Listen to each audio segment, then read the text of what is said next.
Welcome in or welcome back. Today we're going to be doing a reading that's been guided by Spirit. And Spirit wants to talk about a crime that's happened against the querent, so the viewer. And it has something to do with Neptune's collective consciousness. So Neptune's like, Pisces, water energy. If you have like water in your chart, it's probably about you. Yeah, so let's dive right in and see what this is about, okay? Or what's going on here. All right, first card up. Hearts, something to do with love here. Opportunities in love. We also have the Fox. In close proximity augurs distrust of acquaintances who are seeking to betray you. Distant, less danger. Jacob's Ladder. The anchor denotes successful ventures in business and love, and surrounded by 11, 13, 29, 30, 31, 35 breach of trust. Near the dog, fidelity of the one you love. We're going to pull 6 just to get a good grasp on this. From this deck we are. Roadblock. The coffin foretells acute illness or loss of property when near the person. When distant, a probability of averting evil. Okay, it is in reverse. Now, with reversals, I have a hard time. Sometimes I have a hard time because it's like, it can either be literally like the reverse of the meaning, or it could be that it's like the energy of whatever that card means is just super strong in the negative. All right, and then we got the, what is this? The Black Joker would be, so it's Black Joker or Blue Joker, which is karmic something, I think. I don't know why I didn't write it on this card. Hold on. Yeah, so we got karmic shift. It represents a major change. The rules have suddenly changed. Suddenly an opportunity opens that was previously closed and seemed lost, or an opportunity appears that was never previously imagined. The larger strokes of destiny shaping the seeker's life here on earth and his divine reasons for traveling this path. Major life change, big opportunity, events occurring beneath the surface of the seeker's awareness that may change everything.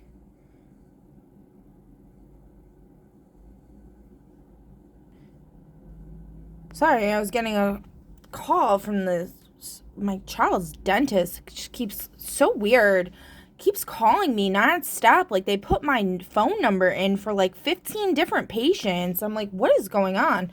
Anyway, that might be of significance for somebody like with mistaken identity, something like that. All right, cornerstone, the dog if near. Oh, so near the dog, fidelity of the one you love. Okay, so fidelity is like a good thing, right? Yeah, infidelity is if someone's cheating on you. Fidelity is if they're not cheating on you. Okay. Anyway, hold on. I'll put this back.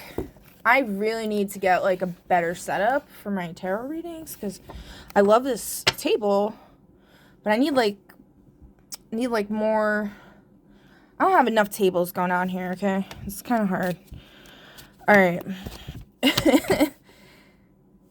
Earthquake. Okay. The rod near predicts family quarrels, distant pecuniary losses. All right, now we got somewhat of an idea. Let's see Oops.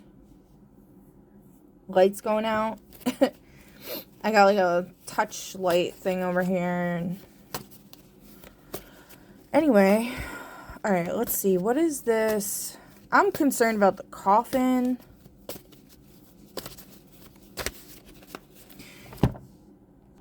All right, so for the heart, it can represent like a new opportunity for love, but because Ace of Hearts is like, you know, could also be like inspiration, divine, that divine spark. But if we're reading from the book, it's talking about a positive outflowing of emotions as well as a person's emotional response to another person or circumstance depending on the surrounding cards. It can represent love between married couples, the excitement of a new relationship, the unconditional love of a parent towards a child, or even the love of a master for his or her pet, or even vice versa. The ace corresponds to number 1. Hearts are very pure energy and correspond to the element of water. Excuse me. They are pure, but they also shift and change easily unless they land beside cards that represent more solid energies.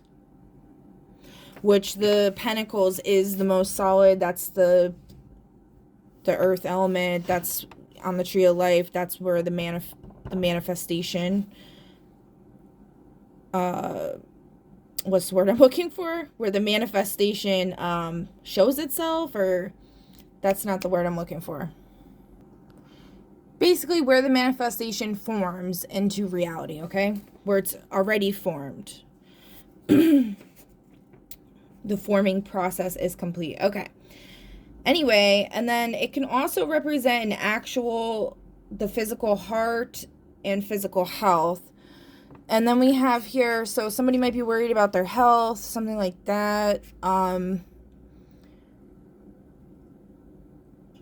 Okay. And then with Jacob's ladder, it may represent prayer, guardian angels, light at the end of the tunnel, climbing back from rock bottom. And let's see.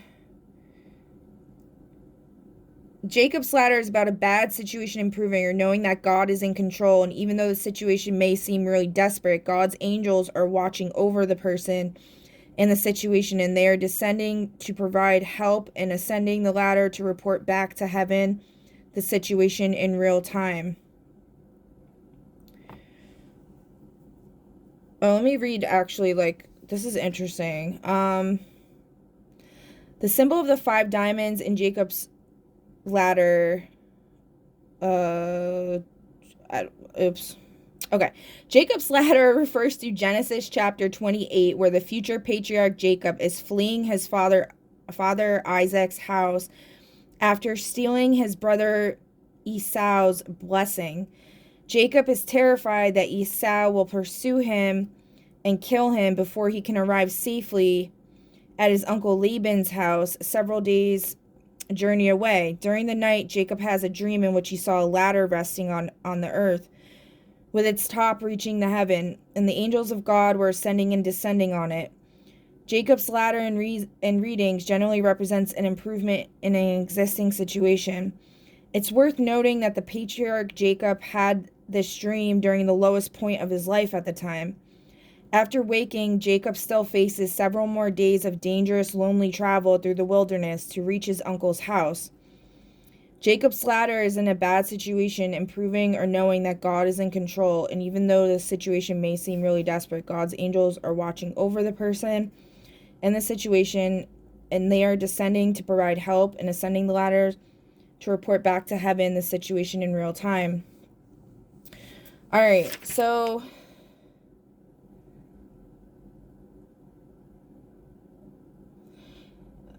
let's see. 5 represents change. Diamonds impact physical, day-to-day, mundane things like money, food, shelter, physical health, comfort, and communication. Now with the roadblock, so let's see. The Seeker, okay. The road forward is completely blocked and there can be no further forward movement in this direction. The Seeker can wait for the road to reopen, but there's no telling how long that will be. The Seeker can go back and retrace their steps, effectively abandoning the journey, or the more determined Seeker can attempt to reach their goal via another route by taking a detour around the block. Going around the roadblock will take longer, will require more effort and resources, and may be less likely to succeed. Obstacles, challenges, delays, detours, feeling stuck at an impasse, blocked, opposed, unforeseen difficulties. It may represent a person who is stubborn, big, and strong, powerful, working against the Seeker, or a gatekeeper. So what I'm getting here is like somebody, all right, let's clarify though. So we basically got the conflict, a lot of conflict energy going on. So we're going to pull from the conflict deck and see what exactly we're doing with here.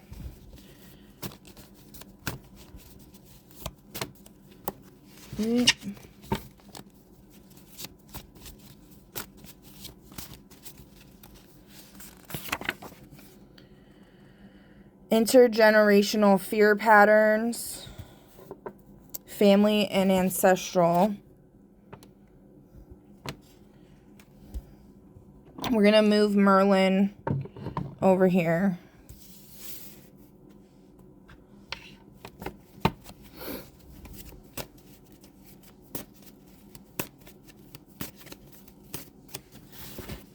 Oops.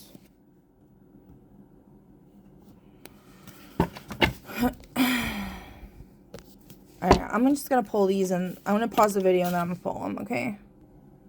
Alright, before I get in this, I just realized, okay, remember this one said, if surrounded by 11, 13, 29, 30, and 31.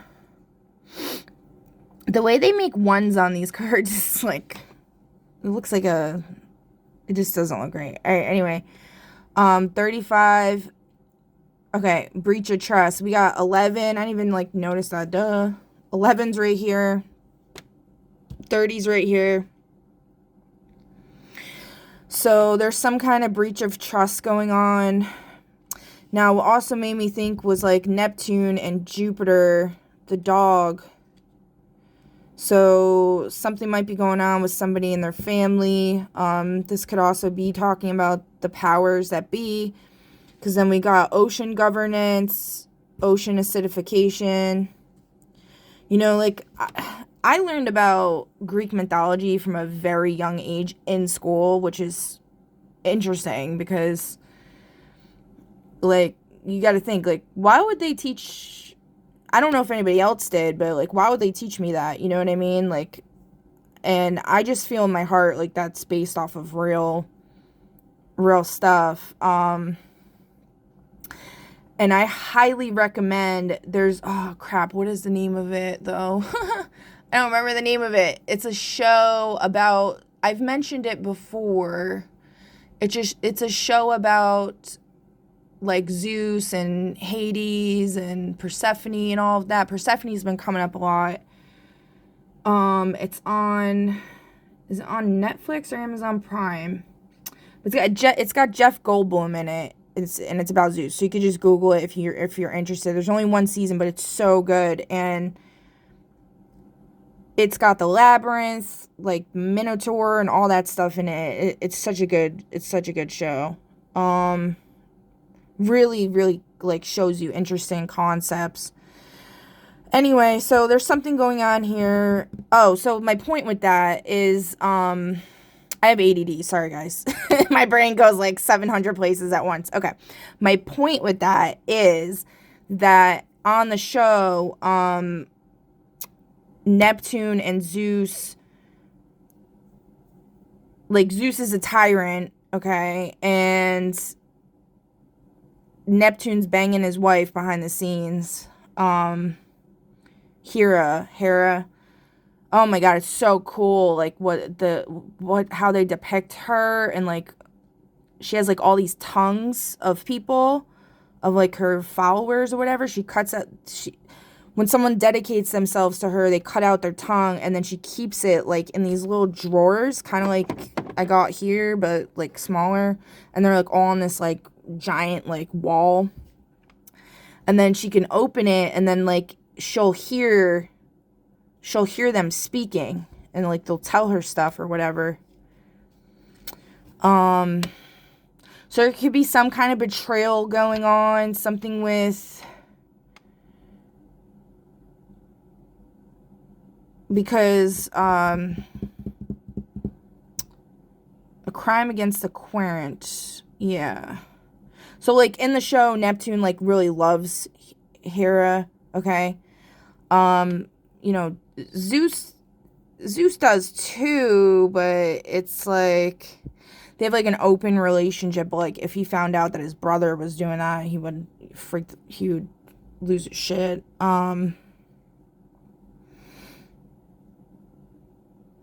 Anyway, I don't know. There could be something there with that.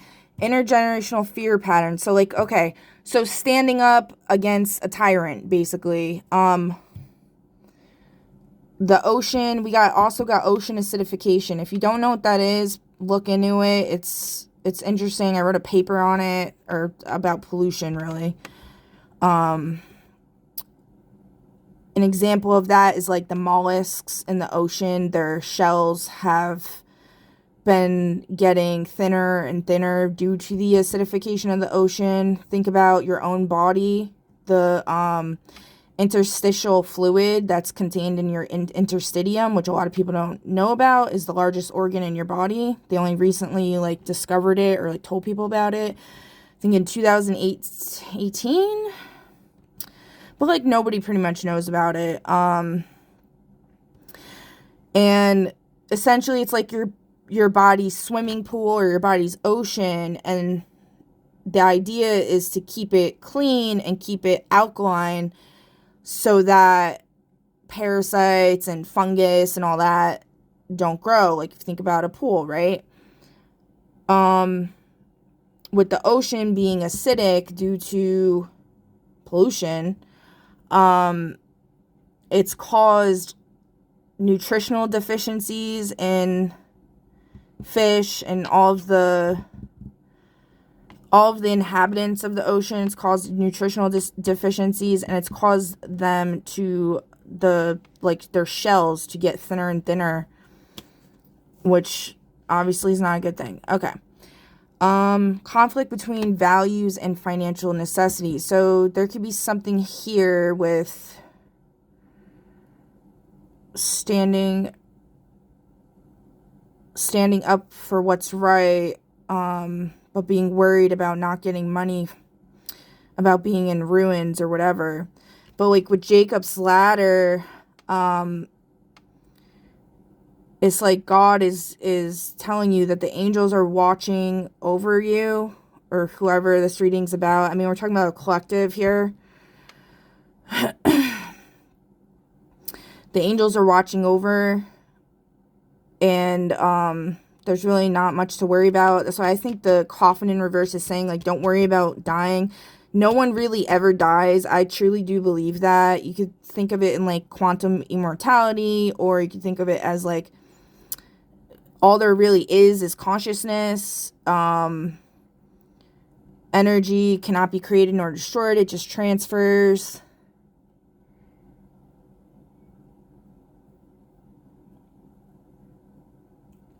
For example, someone I really loved, I still love them. They passed away quite some time ago, and even to this day, I often think about, I wonder, like, if they reincarnated in somebody else in this timeline, if I might meet them someday.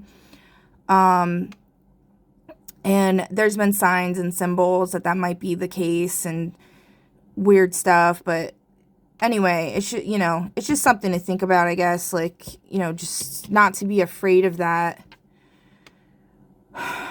And then karmic shift in reverse.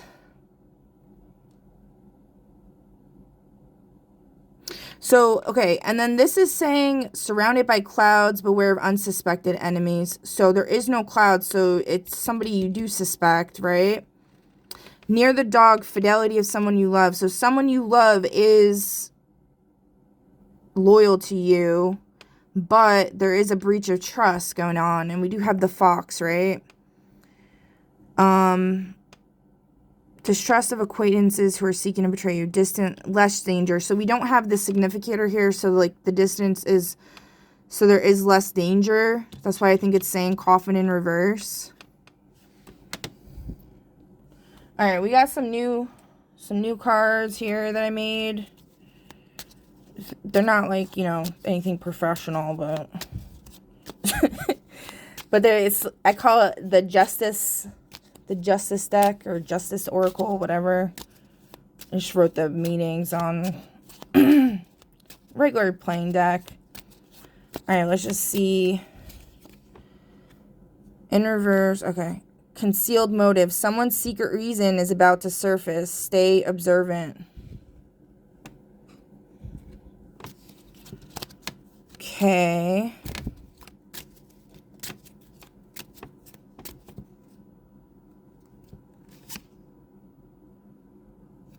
Small apology and minor but meaningful gesture repairs emotional harm.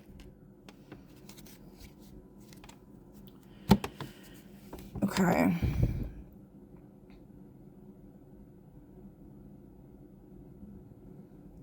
Now, because I gave an example, a personal example, I'll give a personal example again because it's actually related to the same situation. So that person that I lost a long time ago was not a very good person. Like, they were in their heart, but they were severely abused as a child and grew up with horrible influences.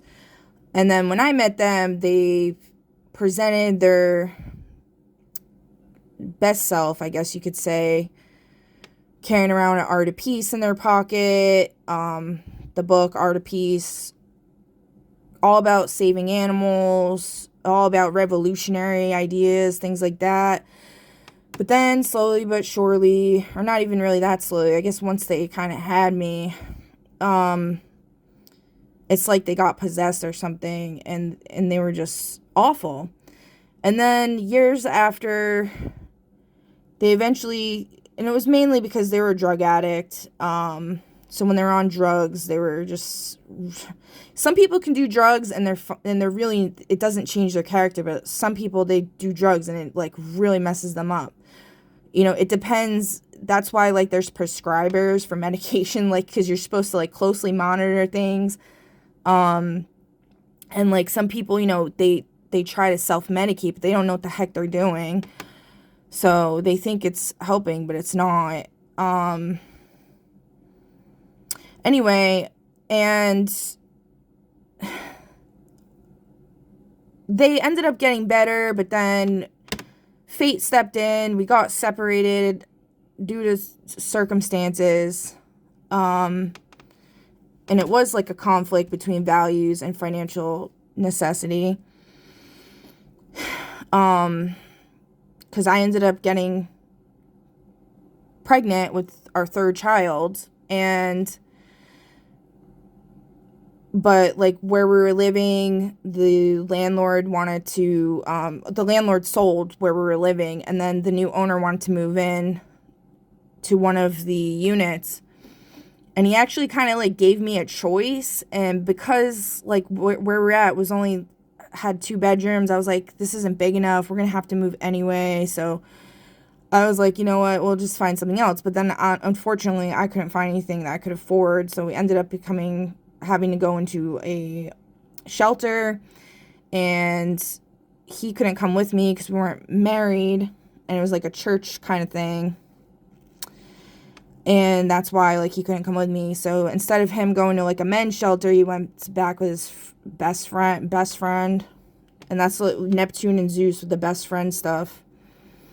And then he got back into drugs. And Neptune also a lot of times talks about addiction and stuff like that. And he ended up getting back into drugs. He ended up hooking up with countless people. Some of them were my best friends. It was just a hot mess. They weren't my best friends at the time, but there was like one of them was like a really good friend of mine for a long time. You know, it was just messed up. Anyway, all I wanted from him was an apology, and then like 'cause he ended up, you know, getting arrested with this new girlfriend because he was like driving a car without a license. It was a hot mess.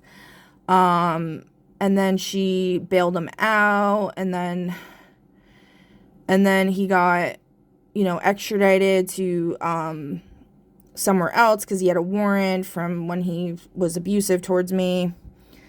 And then, and like, you know, he like dipped out or whatever. Like there was a time where like he like long before this where he had like tried to, I was like barricaded in the bathroom and he was like trying to break down the door. So like,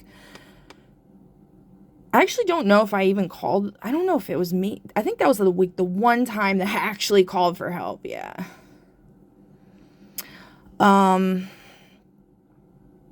And it was more because like it wasn't even, and this is funny because values, it's not really funny, but it's ironic or whatever, because values and financial necessity, because what I was actually more concerned about was not my own safety, but the fact that he was going to break the door and then I would have to pay for it. Anyway, so so he had, you know, dipped out before the police arrived, and then he had a warrant for that. So anyway, so then this girl bailed him out again about 2 weeks before Christmas. Mind you, I had given birth to our third child 2 months before Christmas. So in October, he got arrested on my birthday, which is October 2nd. Gave birth to our third child October 19th. She bailed him out 2 weeks before Christmas. And then I had spoken to him on Xbox, of all things. I had him like blocked and stuff, and like he basically wouldn't acknowledge anything because he had told this girl like all lies about me. She had like tried starting fights with me so many times. It was just so bad. And all I said was like, you know, I would love for you to meet our son, you know, like it broke my heart.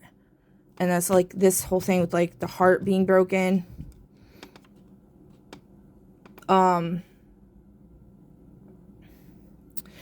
And I was like, you know, but I just need an apology, dude. Like, I just need you to acknowledge like what you did. Like, that's it. And he's like, you need to let the past go. It's over and done with. And it's like, really? He had no clue what I had gone through, taking care of 3 kids, it was 2 kids and then 3 at the end of because then I eventually got into housing, and once my third son was a month old, okay? So I was, you know, it was really hard, like, being homeless with 2 kids by myself. A lot of really bad stuff happened. I was also working full-time and overtime, and meanwhile, he was partying and having promiscuous relations. And that's, like, a lot of the Zeus energy, too. Like, I just was, like, sitting on my hands. My hand's all messed up now. Or I was, like, leaning on my hand. Anyway, so... Oh, speaking of hands, yeah. And then this... I don't know if anyone noticed this, but... This might be relevant. I'm not trying to, like, trauma dump or anything here. I'm just, like, sharing my story. Also, like, you know, someday my kids might see my readings if I'm not around, and then they can at least, like, you know, understand things a little better if, you know, if I don't get a chance to really explain it to them when they're ready. So I went to the hospital the other day, so I didn't really post the past couple days because, like, I felt like I was having a heart attack. And my blood pressure was like going crazy and stuff. And then I found out like through divination or whatever, it was like because of, you know, like trauma that was still not healing over. And this was 8 years ago, okay? So anyway, so somebody might be going through like something similar, okay? And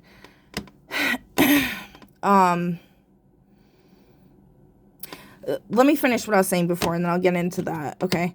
And then, so with the apology, I asked him, like, can you just apologize, like, you know, and then I'll let you see your son. Even though, like, he was obviously still doing drugs. He lied and said, like, he wasn't, but he was. But I wasn't gonna, like, let him take the kids or anything. So he basically refused, and then the last thing I ever said to him was, like, you're dead to me. And then he literally died, like, 2 days later. He overdosed on this girl outside of her bathroom. So anyway, I've been holding on to this for a really long time, and then I don't know why the lady, I told her I don't like getting blood taken from my left side, and they've never taken blood from my hand. So I thought that was weird. Because I was like, I prefer to get it taken from my right side. Because I don't know if you know the story of Medusa, but like the right side is life-giving, the left side gives death, and I don't want anybody having my blood. I'm not saying I'm Medusa, but like I think there's something to that, okay, with anybody. And you know, if it is true, I don't want anybody having my blood that can kill somebody, okay? But she like refused to listen, and she took it from my hand instead of my like arm, what you normally would. I was like, oh, that's great, okay. And it's my left hand, I'm lefty, so I'm like, because I'm like, I write with my left hand. But she was like, I try not to, whenever anything happens like that, if it's something where like it feels like the universe is stepping in, like a higher power or something, I'm just like, okay, like they need it needs to be, this needs to be for some reason. Yeah, so I just let it happen. I was like, whatever. Ended up being, my heart was fine, nothing was wrong with me, and I ended up having a huge release, like the past couple days. I was just, you know, crying, everything. And the idea of him being reincarnated, you know, came up, and like, I've had my suspicions about people he might have reincarnated into and stuff like that, but this one that I had recently was like, wow, like really, that would be crazy, like that if there was this person. And then I thought to myself, like, that would be so great, because it showed me, like, you know, that he's okay, because that's all I just wanted him to be okay. I had known his whole story, because like God knows all, sees all, right? But people can also be like God and understanding and stuff like that, and understand that people go through shit that makes them into a fucking monster. They don't just become a monster out of nowhere, and that's no excuse, right? But at the end of the day, you don't know what the hell someone's been through when they end up like that, and they didn't get the help they needed, unfortunately. You know, they with him, it's like he didn't really want the help, but I don't know. It's such a complicated situation. This is just tip of the iceberg what I explained, but it's not easy to deal with the situation, so there might be something going on with all of that.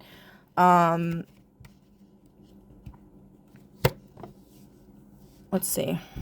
There could also be something with like guilt and stuff like that, like with this whole conflict between values and financial necessity. I spent a very long time feeling guilty that, you know, that I told the landlord, the new owner, he could move into our unit, and then we got separated, because I was like, you know, if I hadn't done that, maybe he'd still be alive. I don't know. And then, you know, like people that were like friends with him, like blame me for his death, and they said it's my fault, even though like they had no clue. Like, who, like, they didn't know about any of this stuff, like,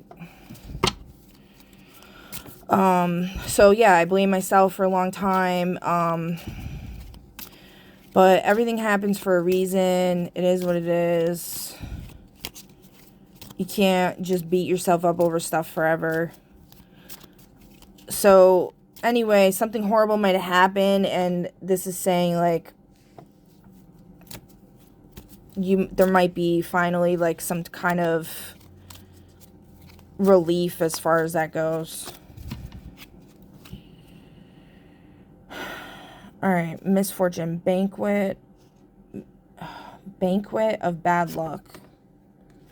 Except I wrote the Q as a G for some reason. Misfortune. Banquet of bad luck. Nostalgia.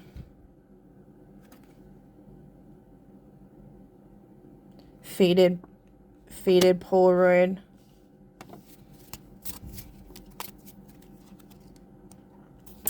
Temptation.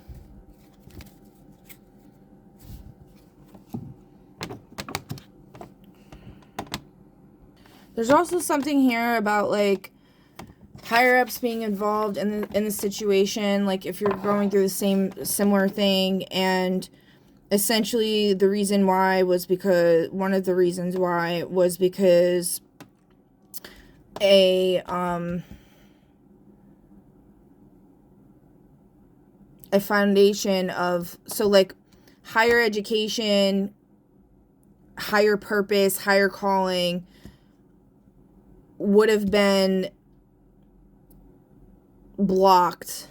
That's like this roadblock thing. It would have been blocked if this disaster, if this person, if that didn't happen.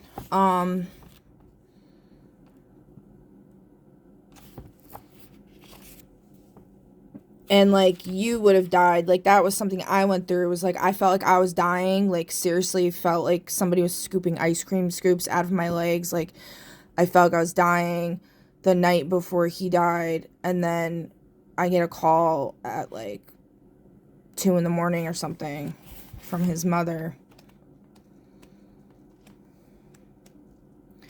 So, and that's the whole thing, was like the karmic energy, like, you know, like he was in karmic energy, and sometimes it's just, it's so unfortunate and so hard, but like that's just unfortunately like the only option with things. But anyway, okay. There's also something here about control and influence spells. Somebody might have lit a domination candle, coercive sweetening spell. So to respond to that, a cord cutting, autonomy, affirmation. Okay. Anything else, Spirit? No. All right, guys. I think that I yapped enough today for this. Oh, one more thing. So, like, with all of this, like, with somebody's purpose, like, that's what I was talking about, like with the purpose. It's preventing, like, all of this was so that, and I'm not talking about me, because I have my own purpose, like, but in my purpose, I'm pretty sure my purpose is not cleaning up the ocean. Like, I'm just saying, like, that's not where I've been guided. But for somebody here, that's their part of their purpose, and this was blocking them, and they're like a super important player in the whole plan to clean up the ocean, all of that. So that's what that's all about. And we also got you and your loved ones are safe. Okay? So that's all I have for you guys for now. I hope you enjoyed this reading.